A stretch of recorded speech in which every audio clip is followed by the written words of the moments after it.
सीमांचल जो कई कारणों से सुर्खियों में रहता है, वहां पे अमित शाह का दौरा हो रहा है। हम बात करेंगे नेता प्रतिपक्ष विजय सिन्हा से। आखिर सीमांचल को ही क्यों चुना गया सर? देखिए, पहले तो मैं कह दूं वो सीमांचल नहीं है। जिन लोगों ने सीमांचल का नाम दिया उनके भाव और मन पवित्र नहीं थे। वो पूर्वांचल है और पूर्वांचल में सूर्योदय का उदय होता है, वो उदय का स्थल है और पूर्वांचल मेरे लिए महत्वपूर्ण है। आज हमारे देश के प्रधानमंत्री जी पूर्वांचल के सभी 8 राज्यों के प्रति जितनी सजगता से काम कर रहे हैं और हमारा बिहार का पूर्वांचल में जिस तरह से बांग्लादेशी की संख्या बढ़ रही है, जिस तरह से माहौल वातावरण को भयभीत किया जा रहा है, जिस तरह से वहां पर अपराधियों का, आतंकवादियों का दहशत फैल रहा है, लोग पलायन कर रहे हैं। जो बहुसंख्यक कल तक थे वो अल्पसंख्यक हो गए।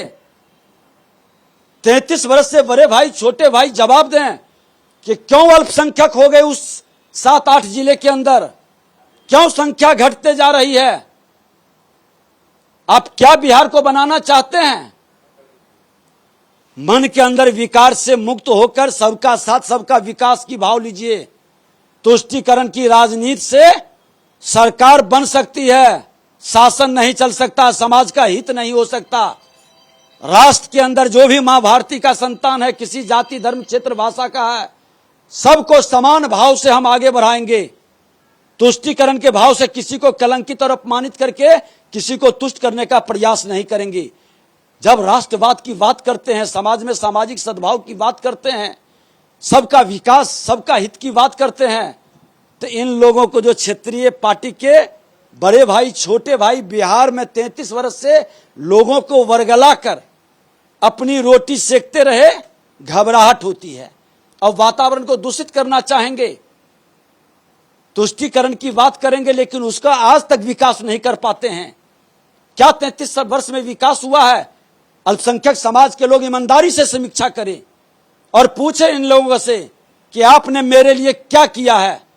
मेरी शैक्षणिक वातावरण, मेरी आर्थिक वातावरण, मेरी राजनीतिक भागीदारी आपने क्या किया? कोई जवाब है इन लोग के पास? ये बंद होनी चाहिए व्यवस्था। क्या आप, जैसे आप कई तरह की समस्याएं गिना रहे हैं कि हिंदुओं को प्रताड़ित किया जा रहा है, पलायन हो रहा है, हिंदुओं को अल्पसंख्यक बना दिया गया, तो क्या आपको ये नहीं लगता है कि वहां पर घुसपैठ भी एक बड़ी समस्या है, वहां पर लव जिहाद भी एक बड़ा मुद्दा है? देखिए, ये तमाम बीमारी का इलाज आवश्यक है और इस बीमारी के इलाज के लिए गंभीरता से उसकी समीक्षा और जानकारी लेनी चाहिए राज्य स्तर पर, केंद्र स्तर पर। क्योंकि देश के अंदर किसी भी क्षेत्र में कोई बीमारी है, उस बीमारी का इलाज मस्ट। और इसके लिए जब लोग कार्य करते हैं, सकारात्मक भाव से आगे बढ़ते हैं, तो बेचैनी क्यों होती है इन लोगों को? जदयू के राष्ट्रीय अध्यक्ष कितने बेचैन और व्याकुल होकर के बयान दे रहे हैं। अरे, आपके बारे में तो सब जानता है कि कभी दांत गिनते हैं और कभी उनके चरण पकड़ते हैं। दांत गिनने वाले और तुरंत में चरण पकड़ने वाले कभी समाज का और राष्ट्र का कल्याण कर सकते हैं। अगर अमित शाह रहे हैं तो जो सीमांचल की, इसको आप पूर्वांचल कह रहे हैं, जो समस्या गिना रहे हैं, मुस्लिम बहुल इलाका है, तो क्या लगता है कि अमित शाह आएंगे तो सब चीज की समीक्षा करेंगे? देखिए, आज सबका साथ, सबका विकास और सबका विश्वास, सबका प्रयास का ये महामंत्र लेकर के हमारे देश के प्रधानमंत्री के भाव को जमीन पर उतारने के लिए हमारे गृह मंत्री जी आ रहे हैं। और बिहार वासियों को ये विश्वास है कि जो बिहार के अंदर की बीमारी है, उस बीमारी से निजात दिलाने में इनकी पहल सकारात्मक होगी। एक आखिरी सवाल, बॉर्डर एरिया है, जो एरिया है किशनगंज, पूर्णिया, अररिया, कटिहार, ये सब, तो क्या लगता है कि इसको सुरक्षित रखने के लिए जिस तरह की समस्या आप गिना रहे हैं, उसका इलाज यही है कि इसको केंद्र शासित प्रदेश बनाया जाए, केंद्र के हाथ में कंट्रोल दिया जाए? आज जितने भी पाकिस्तान से जुड़े हुए सीमा, रोज आतंकवादी आकर के हर जगह बम विस्फोट करते थे। आप देखे थे कि एक माहौल था, कांग्रेस की सरकार थी, रोज सुनते थे आज फलाना स्टेशन पर बम विस्फोट, आज फलाना शहर में बम विस्फोट, आज फलाना। बंद हो गया। बिहार में भी ये बीमारी खत्म होगी और उसके सही इलाज के लिए पूरा बिहार वासी स्वागत के लिए खड़ा है और सबको मिलकर इस बीमारी से मुक्ति के लिए खुल करके स्वागत के लिए आना चाहिए। आप बड़ा इशारा कर रहे हैं कि केंद्र सरकार कुछ बड़ा ऐलान कर सकती है उस क्षेत्र के लिए, मतलब केंद्र के कंट्रोल में जा सकता है। देखिए, बीमारी होती है तो एक पहले सबसे पहले ऑपरेशन नहीं होता है, उस बीमारी की जांच पड़ताल होती है।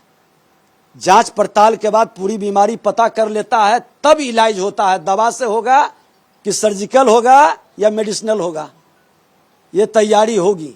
देखिए, बड़ा इशारा कर रहे हैं कि केंद्र सरकार सीमांचल को लेके बड़ा कदम उठाएगी। सो कई तरह की समस्या हैं वो गिना रहे थे।